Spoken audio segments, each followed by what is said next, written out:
আমরা পার্টিকুলার কোনো দলের কথা না বলে আমরা যারা মিসক্রিয়েন্ট, যারা দুষ্কৃতিকারী, তাদের অ্যারেস্টের ব্যাপারে গভর্নমেন্ট একটা অপারেশন করছিল, অপারেশন ডেভিল হান্ট। এর মধ্যে অনেকেই এখনো জামিনে বাইর হয়ে গেছে, অনেকেই যারা বিদেশে পলাতক ছিল তারা দেশে চলে আসছে, অনেকে একটা নির্বাচনী ইমেজ আসছে, সবাই আসছে। তো এইটার জন্য আমাদের গতকাল থেকে অপারেশন ডেভিল হান্ট 2 গতকাল থেকে চালু হয়েছে। এখন জুলাই যোদ্ধা এক হাদি না, হাজারো লক্ষ জুলাই যোদ্ধা আছে।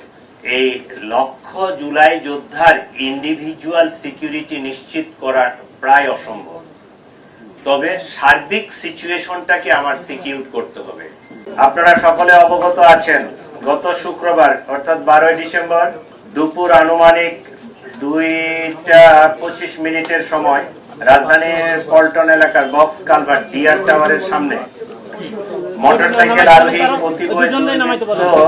ইনকিলাব মঞ্চের মুখপাত্র জনাব উসমান হাদির উপর ন্যাক্কারজনক হামলা চালায়। এতে তিনি গুরুতর আহত হয়ে বর্তমানে রাজধানীর একটি বেসরকারি হাসপাতালে চিকিৎসাধীন রয়েছেন। উক্ত ঘটনার পরপরই ঢাকা মেট্রোপলিটন পুলিশ হামলাকারীদের গ্রেফতারের জোর প্রচেষ্টা চালিয়ে যাচ্ছে। ঘটনাস্থলের সিসিটিভি ফুটেজ সংগ্রহ বিশ্লেষণ করে ইতিমধ্যে 2 জন সন্দেহভাজন ব্যক্তিকে শনাক্ত করা হয়েছে। এরা হলো ফয়সাল করিম মাসুদ আর আরেকজন ছিল মোহাম্মদ আলমগীর শেখ। ঘটনার তদন্তে জানা যায় সন্দেহভাজন ব্যক্তিরা হেলমেট পরিহিত অবস্থায় ভিকটিম উসমান হাদিকে খুব কাছ থেকে গুলি করে। ঘটনার প্রকৃত রহস্য উদ্ঘাটন ও শনাক্তকৃত সন্দেহভাজনদের গ্রেফতারের ইতিমধ্যে বিভিন্ন স্থানে অভিযান পরিচালনা করা হয়েছে এবং অভিযান চলমান রয়েছে। সন্দেহভাজন ব্যক্তিরা যেন সীমান্ত পার না হতে পারে সেজন্য তাদের পাসপোর্ট সংগ্রহ করে পাসপোর্ট ব্লক করে দেওয়া হয়েছে। সীমান্তে অতিরিক্ত সতর্কতা জারি করা হয়েছে। এছাড়াও সন্দেহভাজন ব্যক্তিদেরকে গ্রেফতারের সহযোগিতার জন্য গণপ্রজাতন্ত্রী বাংলাদেশ সরকারের পক্ষ থেকে 50 লাখ টাকা পুরস্কার ঘোষণা করা হয়েছে। ইতিমধ্যে শেরপুরের নলিতাবাড়ি এলাকায় অভিযান পরিচালনা করে সীমান্ত দিয়ে লোক পারাপার যারা করে এই জড়িত সন্দেহে আমরা 2 জনকে গ্রেফতার করতে সক্ষম হয়েছি, তাদেরকে নিয়ে আসছি। আর র্যাব মোটরসাইকেলের যে মালিক মনে করছে এরকম একজনকে র্যাব আটক করে আমাদের হাতে সোপর্দ করেছে। প্রিয় সাংবাদিকবৃন্দ, চাঞ্চল্যকর এই ঘটনায় জড়িতদের গ্রেফতারে আমরা আন্তরিকভাবে কাজ করছি। আপনাদের মাধ্যমে সর্বসাধারণের নিকট অনুরোধ, আপনারা যদি কোনো তথ্য পেয়ে থাকেন নিকটস্থ পুলিশকে অথবা 999 এর মাধ্যমে পুলিশকে আপনারা জানাতে পারেন। আপনারা আরো জানবেন যে সেই অপারেশনের দিনে যে মোটরসাইকেলটি ব্যবহৃত হয়েছিল এটা আমরা উদ্ধার করতে সক্ষম হয়েছি। এই ছিল মোটামুটি আমাদের পক্ষ থেকে এখন পর্যন্ত এই মামলায় যে অগ্রগতি। 3 জন আমাদের ইমিগ্রেশন ডাটাবেজ চেক করে এখন পর্যন্ত তাদের পালিয়ে যাওয়ার কোনো তথ্য পাওয়া যায়নি।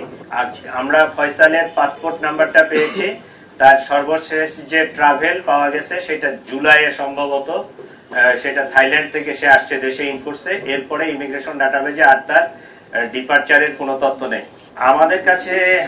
যেটা মনে হচ্ছে সেটা হচ্ছে, আপনারা তো জানেন যে হাদি হচ্ছে ইনকিলাব মঞ্চের অন্যতম একজন সংগঠক।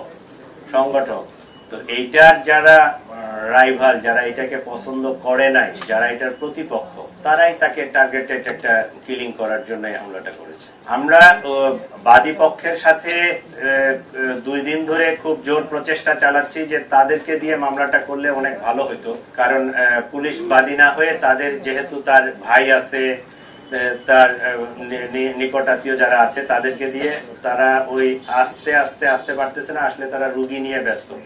জিনিসটা সুন্দরভাবে জিডি করা আছে, আমরা অলরেডি এফআইআর ড্রাফটও করছি।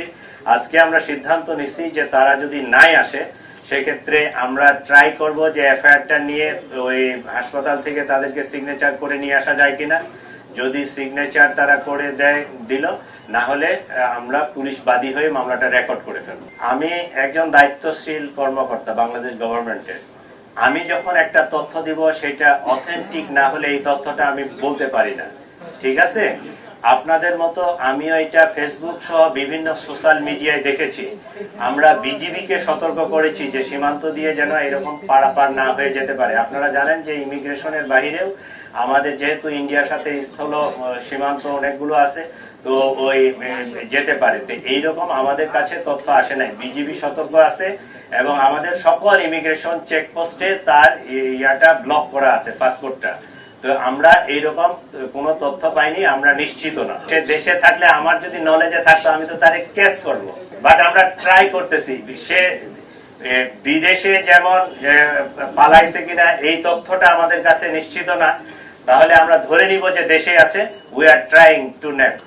এদেরকে আটক করা হলো আমাদের কাছে যেটুকু তথ্য, যে এরা ওই অপথে বলতে ইমিগ্রেশন চ্যানেলের না, ইমিগ্রেশন চ্যানেলের বাইরে চোরাই পথে মানব পাচার করে থাকে, সীমান্ত পারাপার করে থাকে।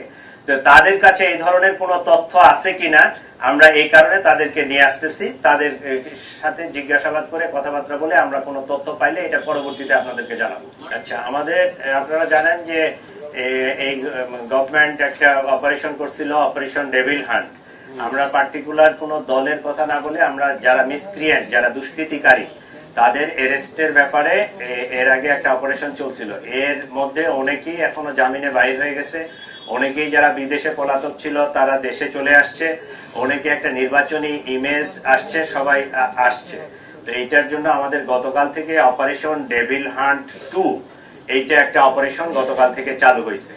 ঠিক আছে, এইটা আমরা এই অপারেশনটা শুধু ঢাকা না, পুরা বাংলাদেশে এই অপারেশনটা জোরদার করা হচ্ছে। যারা মিসক্রিয়েন্ট, যারা দুষ্কৃতিকারী, যারা খারাপ কিছু করতে পারে বা নির্বাচনের সময় কেওয়াজ সৃষ্টি করতে পারে, এইরকম লোকজনকে আমরা আবার আইনের আওতায় আনার জন্য জোর প্রচেষ্টা, এবং বাংলাদেশ গভর্নমেন্টের পক্ষ থেকে অপারেশন কালকে থেকে লঞ্চ করা হয়েছে, গতকালকে থেকে।